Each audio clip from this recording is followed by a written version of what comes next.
because you would have given your life for my mom. Robert Wagner is 95 years old and still posting workout videos online. But what you don't see is what happened in 1981. A woman drowned off his yacht that November night. He waited 90 minutes before calling for help. In 2018, investigators named him a person of interest. He's refused to speak to them ever since.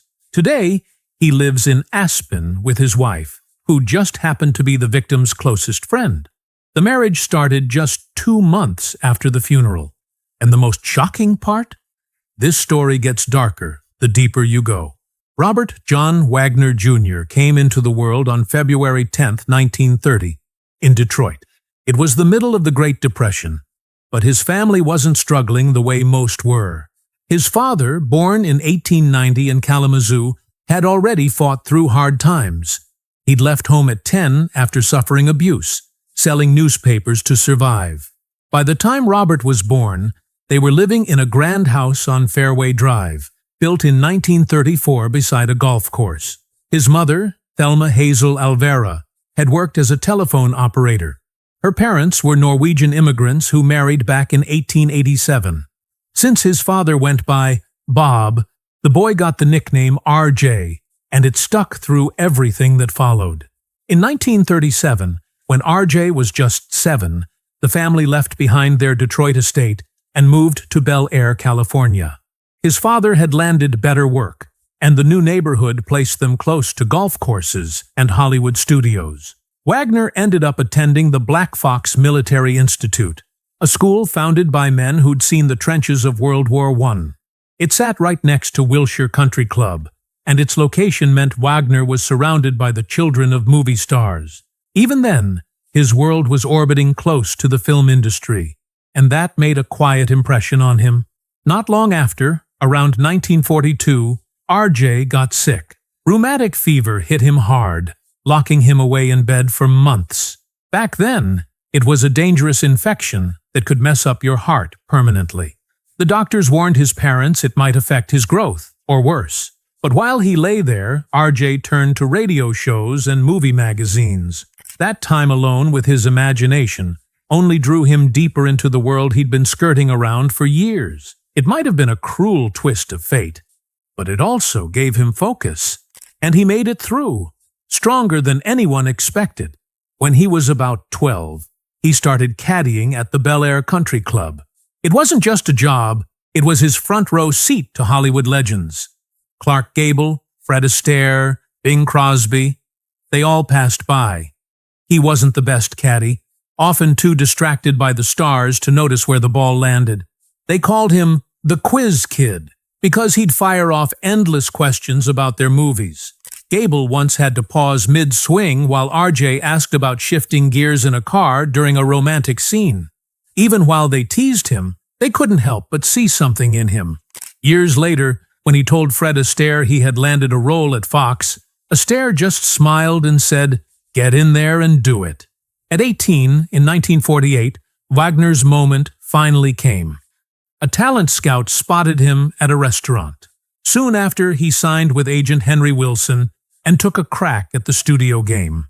His first gig came through a connection. His dad knew the director. The film was The Happy Years, and his pay was $37.50. His dad gave him a 1-year deadline: make it in movies or get a real job. At Fox, he made $75 a week, and competition was brutal. Dozens of fresh-faced guys were fighting for every line, but things started to shift. In Halls of Montezuma, released in early 1951, he had his first credited part. The studio began to see his potential. Then came a turning point. His 47-second appearance as a war veteran in With a Song in My Heart was silent, but powerful, just trembling hands and tears. 2 weeks after the premiere, 10,347 fan letters flooded in. More than some stars got in a year. Fox gave him a raise from $150 to $750 a week, and 3 lead roles that same year. But behind the charm, things got messy. During the shooting of Stars and Stripes Forever, Wagner, then 22, was dating 3 actresses: Joan Evans, Terry Moore, and Deborah Paget. Trouble broke when a columnist snapped a photo of him leaving Evans's house at 2 a.m. She was just 16. California law didn't care about parental consent in those cases. The studio went into panic mode. They assigned him chaperones and demanded he stop seeing the underage girls. He agreed, focusing on Paget. But rumors about his taste in women lingered for years. By early 1953, Wagner was filming beneath the 12-mile reef in the Bahamas. His role involved diving deep underwater. On February 18th, while filming a spearfishing scene, his air hose got caught on coral at 45 feet. For 3 full minutes, he panicked, low on air, before divers reached him. He came up gasping, vomiting seawater, and refused to dive again. Production halted for 5 days. A double finished the underwater scenes, even as the studio claimed he did it all himself. The irony was stark. This near-drowning survivor would later become known for boats and yachting. In Prince Valiant, things got even more dangerous. Sword fights on set turned bloody. One stuntman's lung was punctured. Another broke a collarbone. One even lost 2 fingers. The accidents were stacking up, and British unions threatened to shut it all down. Off-camera, Wagner's relationship with Deborah Paget stirred more trouble. Her religious mother caught them together in his hotel room. The studio paid $15,000 to silence the scandal and keep Wagner's contract intact. Then came A Kiss Before Dying in 1956. The noir thriller was a big step for Wagner, earning him $75,000. But Robert Stack, his co-star, wasn't happy. Stack made more money and didn't like sharing the spotlight. During rehearsals, he repeatedly spilled coffee on Wagner's scripts, 14 times, according to the director's notes. At one point, Stack locked Wagner in a bathroom trailer for 90 minutes just before a big scene. Wagner didn't retaliate. He just kept working. In Stopover Tokyo, a 68-day shoot in the scorching summer of 1957 brought fresh problems. Wagner's visits to geisha houses in Ginza almost sparked a diplomatic scandal. Photos leaked in a local paper, and Fox had to pay over $6,000 to bury the story. Embassy officials got involved. The U.S. didn't want headlines of a Hollywood actor disrespecting Japanese customs. The studio slapped 2 bodyguards on Wagner, locking him in his hotel for the rest of the shoot. Later that year, during the true story of Jesse James, Wagner broke his collarbone doing a horseback stunt. But the real drama happened off-set. At a Hollywood party, he argued with Elvis Presley over Hope Lang. Wagner allegedly shoved Elvis into a pool. The feud escalated. Elvis's manager demanded an apology. Wagner had found out Elvis had sent Lang a $3,000 diamond bracelet and over 100 roses. The tension between them became so intense that event organizers had to make sure the 2 stars never showed up in the same room. In 1961's Sail a Crooked Ship, Wagner ended up at a Rat Pack yacht party that went horribly wrong. He crashed the boat into rocks, trying to steer in rough water, damaging the vessel and putting Sinatra, Dean Martin, and Sammy Davis Jr. in danger. The Coast Guard had to rescue them at 2 a.m. Wagner's blood alcohol level was almost double the legal limit. The $47,000 in damages led to a lawsuit. Sinatra paid the legal fees, but told Wagner he was banned from future yacht parties for 2 years. His role in The Longest Day earned him praise from John Wayne. But behind the scenes, things exploded. Wagner's screen time had been cut nearly in half, and he stormed into producer Darryl Zanuck's trailer, shouting about favoritism. He threatened to walk off the $6 million production. Fox nearly replaced him with Tab Hunter. In the end, his agent negotiated a better deal, 10 minutes of screen time and a $50,000 bonus. But the damage was done. Wagner finished his contract and walked away from Fox, ending a chapter that had started with just $37.50 and a dream. It all started in 1956, the night Robert Wagner hijacked a date that wasn't even his. He was supposed to be with one woman, Natalie Wood, with someone else entirely. But by the end of the evening, he had made the switch. And just like that, Natalie was his. They got married the following year, December 28, 1957, in Scottsdale. But their picture-perfect wedding nearly collapsed when Natalie exploded over some fan letters Wagner had been getting. 2 hours of screaming in their suite at Chateau Marmont, right before they were supposed to say, "I do." Just 2 years later, Wagner found himself on set, watching Warren Beatty wrap an arm around his wife between takes. They were filming All the Fine Young Cannibals, and Beatty, making his debut, was also making his move. Wagner stormed off set more than once. Director Elia Kazan later wrote that Wagner's humiliation was public. Production delays piled up, scripts had to be rewritten, and Wagner was unraveling while the world kept watching. When the marriage ended in April 1962, Wagner surprised everyone again. He quietly began a relationship with Barbara Stanwyck, 23 years older, his former co-star from Titanic. The romance lasted 4 years, completely hidden, with only a few trusted friends in the know. She introduced him to elite circles, helped shape his acting style, and controlled nearly every part of his life. He had to call her hourly, couldn't take a role without her blessing. Eventually, he realized he would always be Mr. Stanwyck, and that was never going to be enough. Then came It Takes a Thief.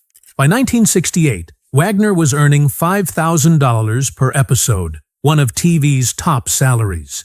He shaped his character with tips from Cary Grant. But things nearly derailed again when Wagner casually spilled plot details at a dinner party, FBI classified espionage details. The Bureau demanded script approval, security briefings, and NDAs across the board. Wagner had to issue a public apology just to keep the show alive. In 1972, he remarried Natalie. It looked like a clean slate, but underneath, everything was cracked. Gossip columns had already been whispering about her method intimacy with co-stars and even a tennis instructor. Wagner pushed for therapy, $200 per session, 2 times a week. The therapist told them the truth. He was controlling. She craved freedom. They stayed together anyway. Casting Heart to Heart almost didn't happen. Wagner wasn't even the first choice. Cary Grant was. Stephanie Powers only got in because a newspaper strike delayed her Broadway play. ABC even asked Natalie Wood to take the role. It was chaotic, but somehow it clicked. The show hit the Mardwest to 12 in ratings and became one of ABC's crown jewels. But then Natalie died, November 29, 1981. She drowned during a Thanksgiving trip on the yacht Splendor with Wagner and Christopher Walken. They had just filmed Heart of Darkness, an episode eerily centered on water. Production froze. Wagner called that period a charmed life turned to ash. Still, the story didn't end. In 1993, nearly 10 years after Heart to Heart was canceled, they came back with reunion movies. Wagner and Powers both produced. Wagner said filming reminded him of family trips he'd planned with Natalie, the ones that never happened. Powers said ABC had killed the original show too early. They had 4 scripts, 2 directors, even Paris locations lined up. The TV movies gave them closure, or at least something close to it. Lionel Stander, who played Max the butler, became the glue that held them together. A blacklisted intellectual, married 6 times, living with 3 women when Wagner met him. They all adored him. Wagner even borrowed Max's famous intro line from an old Double Indemnity poster. When they met, it was murder. Off-screen, it was something like family. The cancellation in 1984 felt like betrayal. Wagner found out while Powers was away filming in Paris. He called her, "We're not on the lineup." No warning. Just like that, it was over. By the time they returned in the 90s, it wasn't just about TV anymore. It was about memory, about loss, about finishing something that never got to finish. At 67, Robert Wagner had mostly faded from the spotlight. His roles were limited to scattered guest appearances, and most of Hollywood had quietly moved on. But then came Austin Powers in 1997. Mike Myers didn't think Wagner was right for the role of number 2. He was, in Myers' words, too dignified, too proper, maybe even too old. But Wagner didn't just show up to the audition. He showed up as Dr. Evil, bald cap, gray suit, a flawless 8-minute impersonation that left Myers stunned. The role, originally just 3 minutes, ballooned to 12 minutes across the trilogy because Wagner nailed it so perfectly. His shh gesture, that alone became a cultural moment. New Line Cinema even printed 50,000 promotional buttons with his face and that single syllable. He made $650,000 from the first film, more than he had earned in 5 years on TV. Across the entire trilogy, Wagner earned $2.3 million. The original film brought $650K, the sequel $800K, and Goldmember $850K. But it wasn't just money. During the 1999 shoot, Wagner insisted on doing his own stunts. At 69, during a scene escape in an underground lair, he fell 8 feet onto concrete. The result? 2 herniated discs, a compressed vertebra, and 6 days of halted production. He was offered OxyContin, but said no. After watching Robert Downey Jr. struggle with addiction, Wagner wasn't going down that road.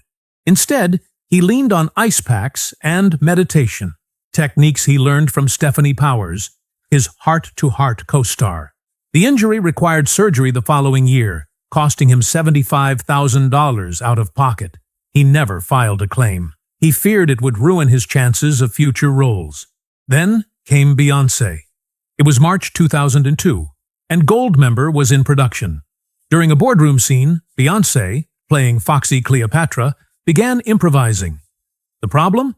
Her ad-libs stepped directly over Wagner's iconic lines. Wagner objected. Beyoncé pushed back, calling his character outdated. Things got tense. Director Jay Roach sided with Wagner. 4 scenes were reshot over 3 days. The cost? $480,000. That included $280K to rebuild sets and $200K in overtime. Wagner later said it was the most unprofessional experience of his career. Beyoncé's team brushed it off as creative differences, but the tension was real. In 2010, at age 80, Wagner joined NCIS as Anthony Donoso Sr. He appeared in 13 episodes over 9 years, earning $200,000 per episode. That's $2.6 million. His most lucrative TV work ever. One episode in season 10 hit uncomfortably close to home. His character faked his death to escape Russian assassins. In real life, the Natalie Wood case had just been reopened. Gary Glasberg, the showrunner, admitted the plot was inspired by Wagner's legal troubles. Wagner leaned in. He delivered the line, "Some secrets are worth dying for," with real weight. Michael Weatherly later said Wagner stayed in character between takes. Even during lunch, he spoke like Donoso Sr., especially when discussing father-son relationships.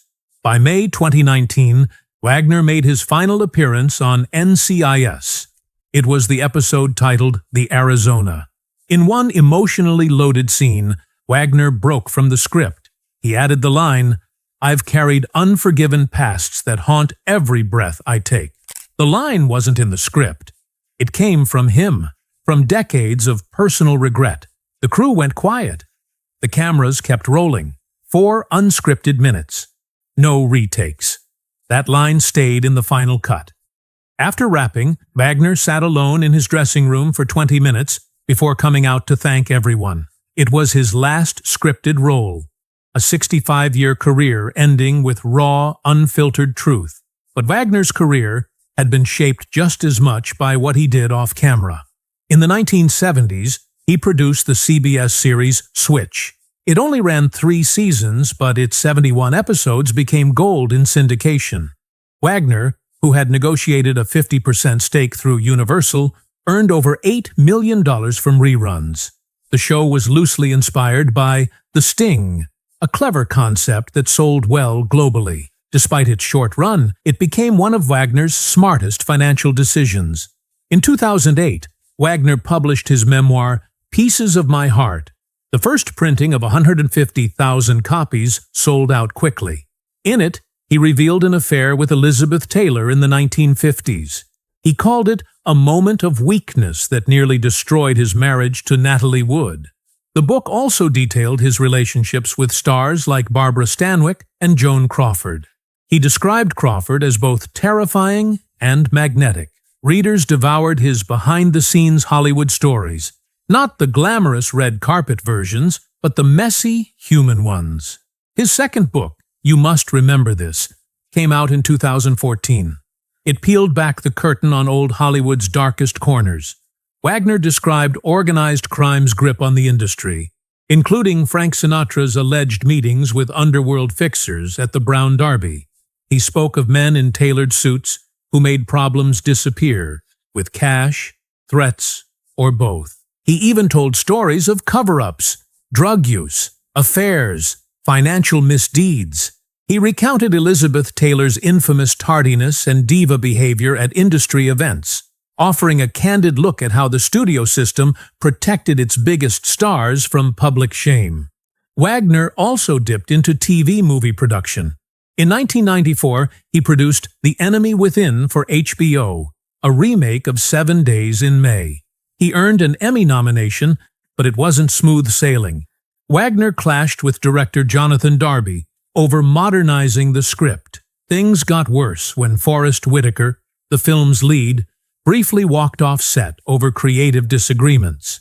HBO execs and the Directors Guild had to step in. Filming was delayed by 3 weeks, but the film still premiered to strong reviews. Wagner's work as producer earned praise, even if it came with battle scars. But not every decision worked in his favor. Wagner turned down Bonnie and Clyde in 1967. He was offered the lead, but chose a vacation with Natalie Wood instead. Warren Beatty took the role, produced the film, and earned over $6 million from his profit share. Wagner later called it one of his biggest regrets. He also declined parts in Butch Cassidy and The Sundance Kid and The Godfather. Those roles became legendary. Wagner missed out, not just on money, but on the chance to redefine himself in a new era of Hollywood. 2 months after Natalie Wood drowned off Catalina Island on November 29, 1981, Robert Wagner sat across from Jill St. John at a quiet dinner party. She had known Natalie since they were girls, even sent flowers after the funeral.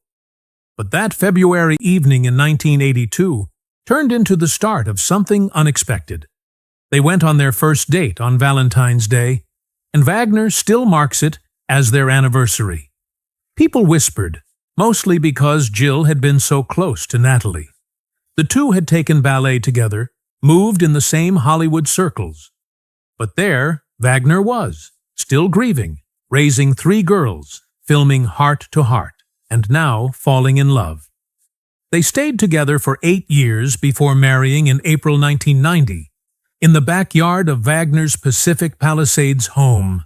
Natalie's daughters stood as bridesmaids, and the whole thing felt like a strange full circle. Jill became his 4th wife. He became her 4th husband. A blended family, stitched together by grief. After Natalie died, Wagner was left raising 3 daughters alone. Katie was 26, Natasha was 11, and Courtney just 7. The hardest chapter came years later when Natasha, in her 20s, spiraled into a dark depression. She tried to end her life. Wagner found out. He took every single pill in the house and locked it away. It broke him, especially because Natalie had once tried to take her own life too, back in 1964 after splitting with Warren Beatty. She swallowed so many sleeping pills they called it an overdose and a half. Wagner had homeschooled the girls after Natalie's death, but the pain lingered. Natasha later said Wagner saved her life and always treated her like she was truly his, even though they weren't connected by blood. But not all the girls felt that love equally. In 2000, when Courtney turned 26, she exploded. At a family gathering, she accused Wagner of always favoring Natasha, calling her the golden child while pushing Courtney aside. Wagner didn't see it coming. He brushed it off as jealousy. But things escalated fast. Courtney threatened to go public, to tell family secrets. The fallout was brutal. She was banned from birthdays and holidays for over a year. During that time, her life unraveled. In 2012, she was arrested in Malibu for heroin and cocaine possession after a domestic dispute that involved gunshots. The family only found peace again after long therapy sessions, and Wagner finally admitting his mistakes. Now at 95, Wagner is a grandfather too. Riley is 19, Clover is 13, but even that role is tangled in trouble. Wagner controls half of Natalie's $7 million estate as executor and trustee, and some people, especially Natalie's sister Lana, still say he had something to do with her death. If Wagner were ever charged, California's Slayer law could take away his inheritance, all $3.5 million of it. Still, he posts birthday photos for Riley on Instagram, wearing cool grandpa sweatshirts like nothing's wrong. But deep down, he's afraid of lawsuits, of court, of losing everything he's protected for decades. His marriage with Jill has lasted 35 years, surviving everything from public suspicion to real health scares. In 2020, when Wagner got COVID-19 at age 90, it almost killed him. Jill became his nurse, just like he once cared for her. They still cook together, mostly Italian dishes, but their Aspen home became a quiet bubble during the pandemic. That's where Wagner says he wants to be buried, in a grove of aspen trees, beside children who never made it. Their wedding anniversary in 2025 brought out old photos, but also a quiet reality. They're both aging. Jill is 84 now. He calls her his blessing, the one who saved his sanity when the world turned on him. The drowning still haunts everything. Natalie was terrified of dark water. She never would have gone near the edge of the boat at night, especially in stormy weather. But on that November night in 1981, she ended up in the water.